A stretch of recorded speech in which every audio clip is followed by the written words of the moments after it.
या बातमीपत्राचे प्रायोजक आहेत विल्बर्ट प्रॉपर्टीज, घर प्रत्येकाचं नातं विश्वासाचं।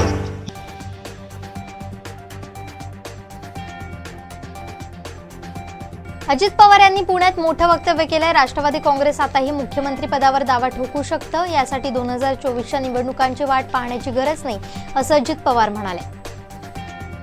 अजित पवारांमध्ये मुख्यमंत्री होण्याची क्षमता आहे, ते गेल्या कित्येक वर्षांपासून राजकारण करतात। नशीब असेल तर अजितदादा सीएम होतील, असं संजय राऊत म्हणाले। शरद पवार राजकीय भूकंप करणार नाहीत, राजकीय भूकंप होण्यासारखी महाराष्ट्रात परिस्थिती नाही, महाराष्ट्राचं सरकार भक्कम आहे, असं भाजप नेते केंद्रीय मंत्री नारायण राणे यांनी पत्रकार परिषदेत सांगितलंय।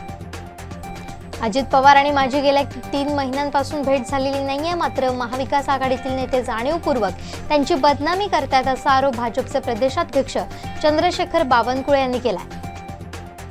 विजयदुर्ग समुद्रात हजारोंच्या संख्येने शेळ्यांची वाहतूक करणारे आखाती देशात जाणारे संशयास्पद जहाज सापडल्यानं खळबळ उडाली, मात्र पोलीस यंत्रणेनं या जहाजावर संशयास्पद काहीही आढळलं नसल्याचं स्पष्ट केलंय।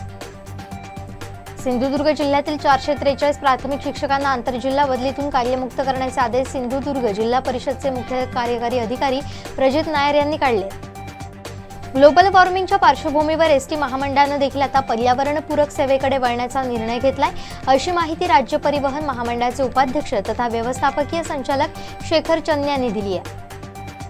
चालकाचा ताबा सुटल्यामुळे वेत्ते इथं बसला अपघात झाला। अपघातात गाडीच्या चालकाचा पाय पत्र्यात अडकला।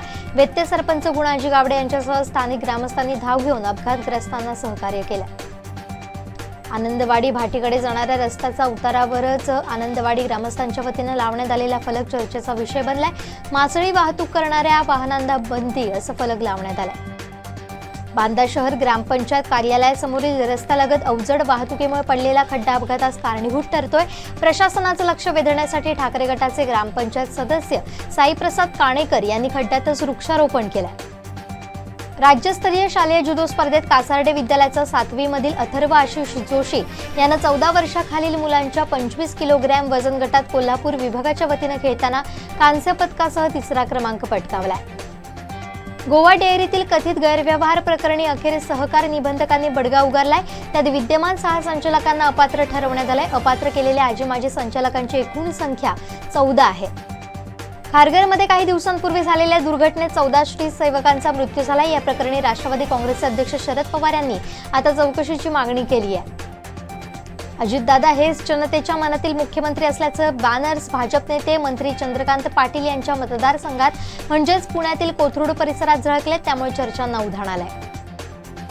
महाराष्ट्रात गेल्या 6 ते 8 महिन्यांपासून गद्दार नावाचा सिनेमा सुरू आहे, अशी घणाघाती टीका जितेंद्र आव्हाड यांनी केली आहे। मुंबईतल्या घाटकोपरमध्ये राष्ट्रवादीची बैठक सुरू आहे।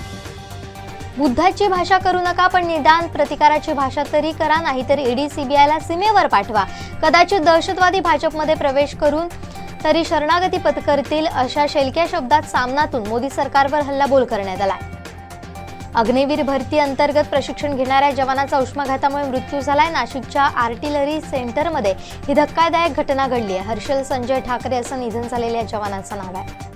नवी मुंबई मेट्रोचं काम एप्रिल अखेरपर्यंत पूर्ण करण्यात यावं, असे आदेश सिडकोनं महामेट्रोला दिलेत। याच अनुषंगानं येत्या 17 एप्रिलपासून रेल्वे विभागाकडून पेंधर ते तळोजा मेट्रो मार्गावर अंतिम चाचणी घेण्यात आली आहे।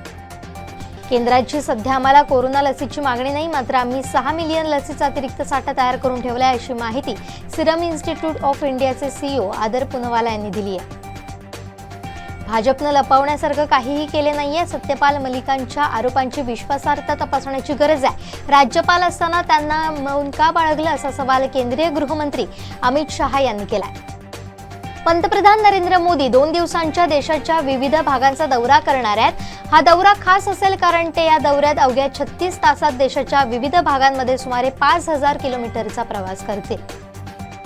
नोकरशाहीकडून चूक झाली तर देशाचा संपूर्ण पैसा लुटला जाईल, त्यामुळे सेवेत कार्यरत असताना तुमच्या निर्णयांचा आधार केवळ देशहित असला पाहिजे, असं प्रतिपादन पंतप्रधान नरेंद्र मोदी यांनी केलंय। अंतराळात आता भारताचा दबदबा वाढलाय। श्रीहरिकोटा येथून पृथ्वी निरीक्षणासाठी सिंगापूरच्या 2 उपग्रहांसह इस्रोच्या PSLV C55 यशस्वी प्रक्षेपण केलंय। काँग्रेस नेते राहुल गांधी यांनी त्यांचं सरकारी निवासस्थान सोडले. राहुल गांधी यांनी उचललेलं पाऊल अनुकरणीय आहे, अशा शब्दात काँग्रेस नेते शशी थरूर यांनी त्यांची स्तुती केली. चेन्नईचा कर्णधार MS धोनी IPL मधून निवृत्त होण्याची शक्यता आहे. याबाबतचे संकेत त्यानं हैदराबाद विरुद्धच्या विजयानंतर दिलेत. हा माझ्या करिअरचा शेवटचा टप्पा असल्याचं विधान धोनीनं केलंय.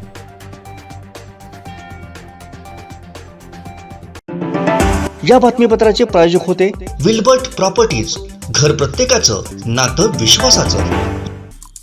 आमचे दिवसभरातले सर्व अपडेट्स, ताज्या घडामोडी आणि थेट लाईव्ह पाहण्यासाठी सबस्क्राईब करा, लाईक करा कोकणचं नंबर 1 महा चॅनल कोकण 7 लाईव्हचं YouTube चॅनल.